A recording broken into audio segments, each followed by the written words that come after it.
Bonjour à toutes et à tous, très heureux de vous retrouver pour cette nouvelle saison du Vendée Quiz, le jeu de culture générale sur TV Vendée et sur la Vendée. C'est reparti pour une série de 10 émissions pendant ces périodes de fêtes de fin d'année.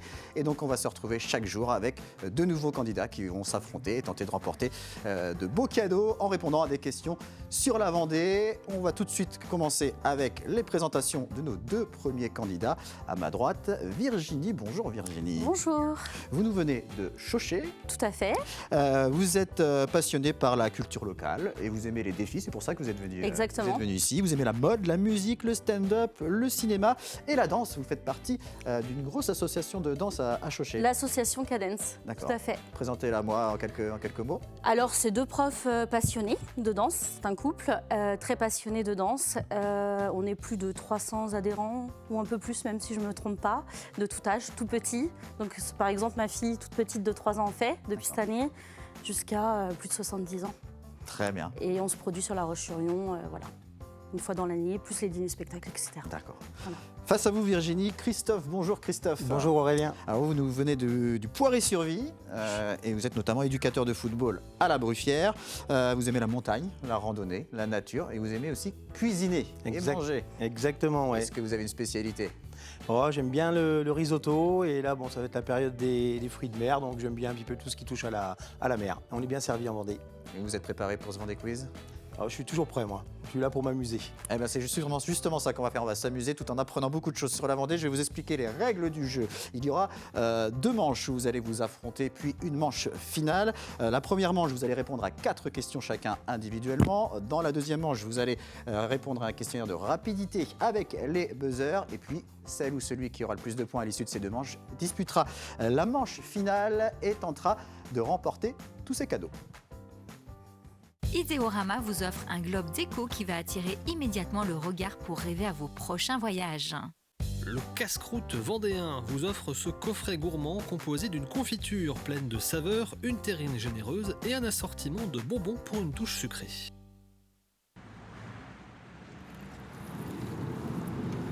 Ah, on est bien là. Tu trouves ? Oui. Partez pour un week-end en van d'une valeur de plus de 300 € offert par Louvan. Mais ne faites pas comme nous, trouvez de bons spots.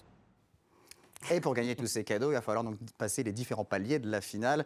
Mais ça sera donc en fin d'émission. Virginie, Christophe, vous êtes prêts à jouer au Vendée Quiz ? Oui. Eh bien, c'est parti pour la première manche.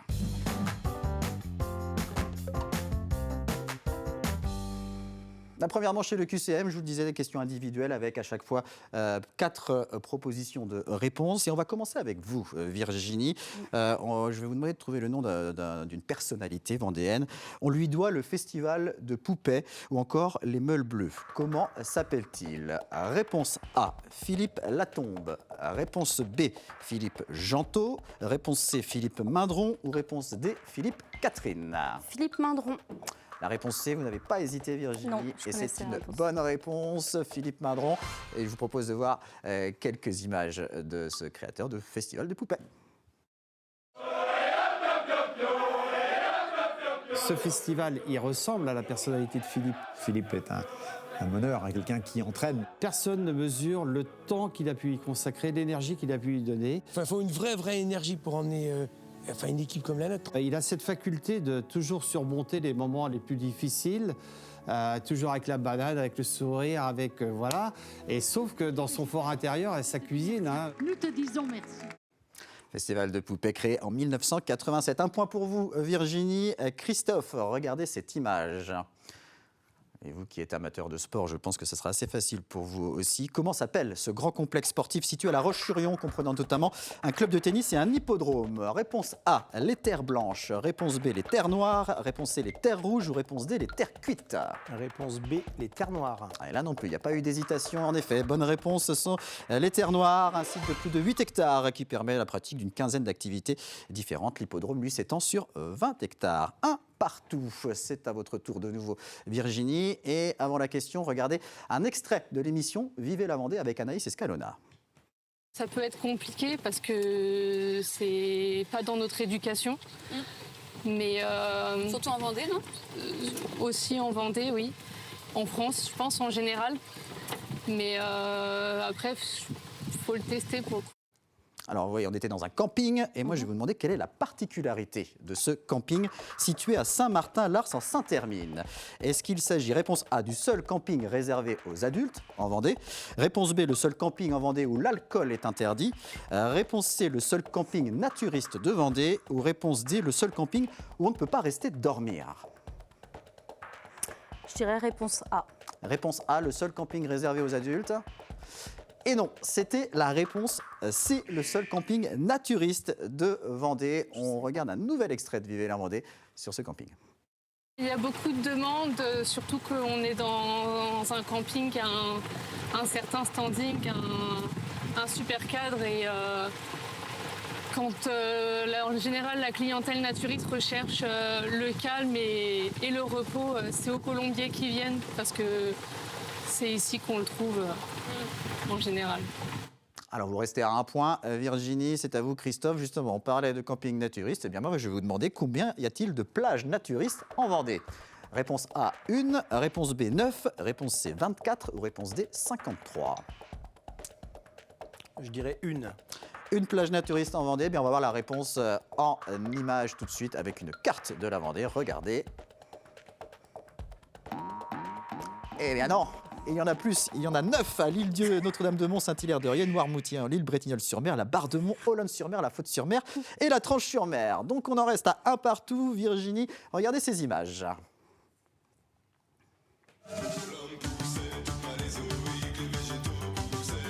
Vous êtes beau, franchement vous êtes beau.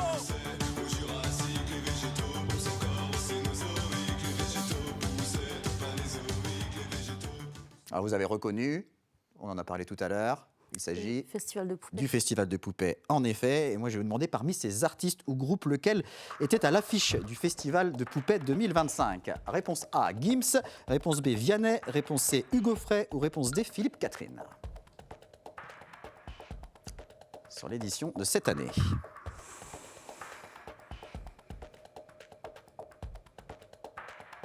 Allez, Virginie. J'irai Gims. Réponse Gims. A, Gims. Eh bien, on va voir la réponse en image pour voir si vous avez raison. Bonjour, bonjour, je suis la reine of the town, je vous chie à l'oreille. Philippe Catherine, c'était incroyable. C'était incroyable. Cet homme-là est responsable de ce festival. Ouais. Et je remets le son. Et c'était Philippe Catherine qu'on a vu donc avec Philippe Mindron. Gims sera au Festival de poupées, mais en 2026. Oui, il sera l'année prochaine. Vianney est venu en 2021 et Hugo Frey est venu en 2009 pour fêter ses 80 ans et ses 50 ans de carrière. Vous restez à un point.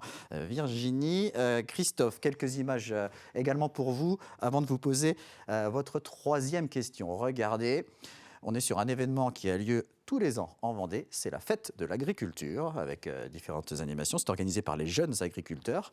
Et elle a attiré cette année près de 60 000 visiteurs. Et ma question, c'est où a eu lieu la fête de l'agriculture cette année? Réponse A, Beaulieu-sous-la-Roche. Réponse B, Beaufou. Réponse C, Bournezeau. Ou réponse D, Benay. Bon, j'espère que je ne vais pas me tromper parce que j'ai un ami agriculteur qui y participait. Il m'en a régulièrement parlé et je dirais réponse B à Beaufou. Et c'est une bonne réponse, en effet. On va voir l'affiche de cette édition 2025 de la Fête de l'Agriculture qui a eu lieu à Beaufou. C'était les 30 et 31 août, donc avec 2 jours consacrés à l'agriculture organisés par les jeunes agriculteurs. Vous prenez l'avantage, Christophe, avec un deuxième point au compteur. Virginie, c'est votre dernière question sur cette première manche. Regardez cette photo.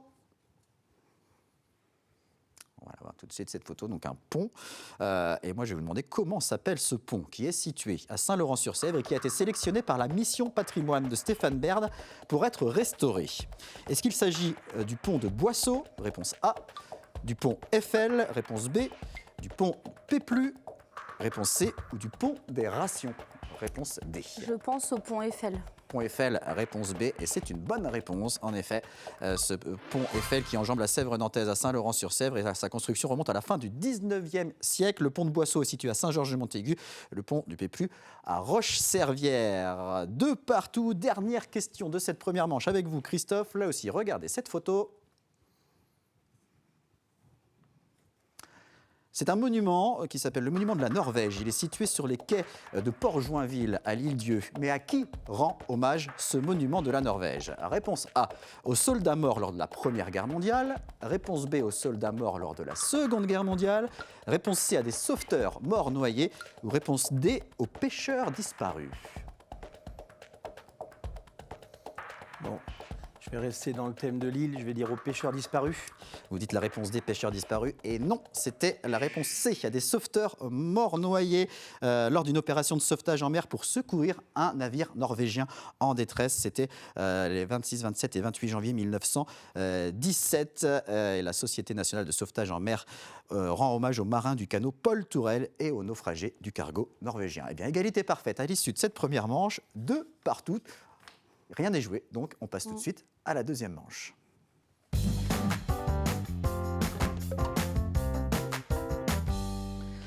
Et cette fois, il va falloir être rapide. Vous allez pouvoir utiliser vos buzzers. 5 questions dans cette deuxième manche. Si vous êtes le premier ou la première à buzzer, vous pouvez répondre. En cas de bonne réponse, vous gagnez 2 points. En cas de mauvaise réponse, l'autre candidat peut tenter sa chance, mais pour gagner 1 point. Attention, si vous buzzez avant la fin de ma question, je m'arrêterai et ce sera à vous de répondre sans la totalité de l'énoncé. Attention, c'est parti pour cette première question de rapidité avec d'abord une photo. Regardez. Vous avez certainement reconnu Georges Clémenceau. Georges Clémenceau qui était notamment surnommé le père de la victoire, mais il avait un autre surnom d'animal. Lequel? Christophe. Le tigre. Le tigre, très bonne réponse Christophe. En effet, Clémenceau surnommé le tigre en raison de sa férocité, de sa ténacité et de ses coups de griffe dans ses luttes. Ça fait 2 points de plus pour vous. Christophe, vous menez donc 4-2. Et on va continuer à parler de Georges Clémenceau pour la deuxième question. Georges Clémenceau, mais aussi Jean Delattre de Tassigny, qui sont tous les deux nés dans la même commune vendéenne. Laquelle? Et c'est encore Christophe qui a buzzé. Mouilleron-en-Parais. Mouilleron-en-Parais, excellente réponse de Christophe. En effet, Clémenceau est né le 28 septembre 1841 à Mouilleron-en-Parais. Et dans la même commune, Delattre est né le 2 février 1889. Attention, Virginie, Christophe est en train de prendre le large puisqu'il mène désormais 6-2, mais il reste encore la possibilité de se rattraper avec la question notamment numéro 3. Comment s'appelle la forêt qui entoure largement la commune de Mervan? Et c'est Christophe qui a buzzé le premier. Il faut répondre tout de suite. Christophe, Le sinon on va Bolder. Ce n'est pas la bonne réponse. Virginie, pour 1 point, vous pouvez tenter de répondre. La forêt qui entoure largement la commune de Mervan. Je dirais Grand Fougeray. Ou... Grand Fougeray, non. Il ne fallait pas chercher bien loin. La bonne réponse, c'était tout simplement la forêt de Mervan. Forêt de Mervan-Vouvant, même pour être précis. Il y avait un petit piège sur cette question. C'est le plus grand massif forestier de Vendée avec une superficie de 5518 hectares. Toujours 6-2 pour Christophe. 4e question maintenant. L'épée Excalibur, d'une valeur de 250 000 € est cachée quelque part en Europe dans le cadre d'une grande chasse au trésor. Mais qui l'organise, cette chasse au trésor? Christophe? Le Puy du Fou. Bonne réponse, en effet, c'est le Puy du Fou qui organise cette chasse au trésor composée de 12 énigmes et qui rassemble déjà plusieurs dizaines de milliers de chasseurs. Regardez un extrait d'un reportage du JT de TV Vendée. Les énigmes permettent de localiser un coffre enfoui quelque part en Europe de l'Ouest et le gagnant deviendra le propriétaire de l'épée royale Excalibur, une épée d'or ornée d'une spinelle rouge conçue en équipe par plusieurs corps de métier. Alors vous l'avez compris Virginie, ça va être impossible de rejoindre Christophe, mais on va quand même continuer à jouer avec la dernière question de cette deuxième manche. Allez, attention, dans quelle ville se trouve le Haras national fondé en 1843 et classé monument historique, Christophe? À La Roche-sur-Yon. À La Roche-sur-Yon, vous l'aviez aussi Virginie, mais Christophe a buzzé le premier. En effet, en image, le haras de la Vendée qui s'étend sur 4 hectares et demi au cœur de La Roche-sur-Yon. Il a été construit entre 1843 et 1846. Il s'est longtemps appelé Haras national de La Roche-sur-Yon. Il a été renommé Haras de la Vendée en 2008. C'est donc une victoire 10-2 de Christophe qui va donc participer à la finale. Virginie, c'est perdu pour vous, mais vous allez quand même repartir avec quelques cadeaux, avec donc ce sac TV Vendée rempli de petits goodies. Vous allez trouver un calendrier, vous allez trouver des crayons, un ballon, hop, les crayons les voici. Vous avez également un petit carnet, vous avez un crayon aussi comme ça, là, les petits porte-clés. Enfin bref, vous avez plein de petites choses pour vous consoler un petit peu. Merci beaucoup. Des fêtes. Et Bon on courage, va donc Christophe. continuer ce Vendée Quiz avec Christophe et la finale.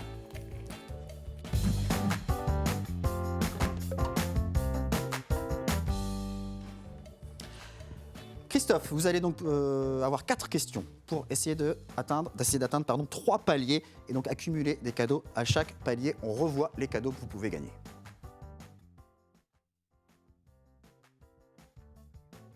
Ideorama vous offre un globe déco qui va attirer immédiatement le regard pour rêver à vos prochains voyages. Le casse-croûte vendéen vous offre ce coffret gourmand composé d'une confiture pleine de saveurs, une terrine généreuse et un assortiment de bonbons pour une touche sucrée.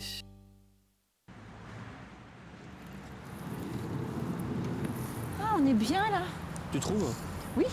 Partez pour un week-end en van d'une valeur de plus de 300 € offert par Louvan.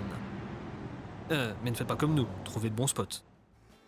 Voilà pour les cadeaux à gagner. Vous repartez d'ores et déjà, vous aussi, avec un sac TV Vendée et avec l'édition Vendée du Petit Futé. Ça, c'est automatiquement gagné pour vous, mais vous allez bien sûr tenter de gagner d'autres cadeaux avec donc ces questions finales. On va commencer avec une question sur TV Vendée, sur un programme de TV Vendée. Et je vais vous demander, parmi ces émissions, laquelle est axée sur les problématiques familiales et sociales? Est-ce qu'il s'agit du Café de la Marine? Réponse A, de Conseil de famille. Réponse B, de l'Atelier du bien-être. Réponse C, ou de Il y a une asso pour ça. C'est la réponse D.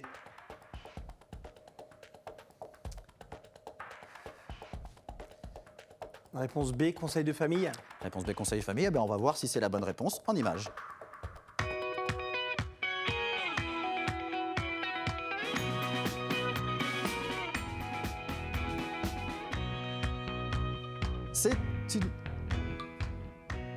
C'est une bonne réponse. Et donc, vous atteignez le premier palier. Christophe, le globe déco offert par Ideorama, c'est déjà dans la poche. Maintenant, vous allez tenter de gagner le panier gourmand offert par le casse-croûte vendéen. Et on va tout de suite regarder un extrait d'une émission de TV Vendée qui passe en saison estivale. C'est Ton goût basket avec Kim Bastard.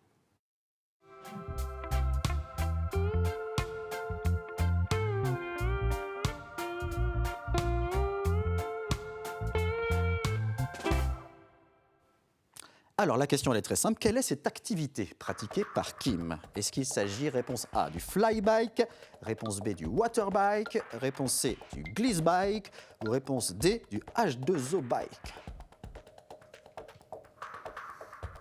Je dirais réponse C, le glissbike. Le glissbike, eh bien non, c'était la réponse B, le waterbike, également appelé vélo sur l'eau. Donc vous restez pour l'instant au premier palier, mais il reste 2 questions, donc vous pouvez encore atteindre le 3e. On va maintenant s'intéresser à une autre émission de TV Vendée que vous connaissez peut-être, c'est Trésor caché, présenté par Marion Blanchet. Il va falloir découvrir le trésor caché de Marion et c'est elle qui va vous poser la question. Dans l'émission Trésor caché, nous avons découvert ce qu'était le gothique flamboyant, une architecture sophistiquée issue de la fin du Moyen-Âge et conçue pour magnifier nos églises. Alors, quel lieu du bocage vendéen manifeste ce gothique flamboyant? Quel lieu du bocage vendéen manifeste le gothique flamboyant? Est-ce que c'est réponse A, l'église Saint-Pierre des Essarts? Réponse B, l'église Saint-Pierre de Mortagne-sur-Sèvre? Réponse C, l'église Saint-Pierre de Chéfois? Ou réponse D, l'église Saint-Pierre-Feuille-Ciseaux? Bon, ça va être du hasard. Je vais dire réponse D, Saint-Pierre-Feuille-Ciseaux. Saint-Pierre-Feuille-Ciseaux. Alors ça, c'était pour la blague, Christophe. Ah bah alors, vous voyez. Et non, c'était la réponse C, l'église Saint-Pierre de Chéfois. La réponse par Marion. La réponse est l'église Saint-Pierre de Chéfois, un ancien prieuré qui effectivement est un témoin majeur de cette architecture flamboyante, une architecture issue de la fin du XVe siècle, bien visible à l'intérieur mais aussi à l'extérieur de l'édifice. Allez, vous pouvez encore atteindre le 2e palier et gagner le panier garni avec cette dernière question, avec la phrase de Maître Jean-Pierre.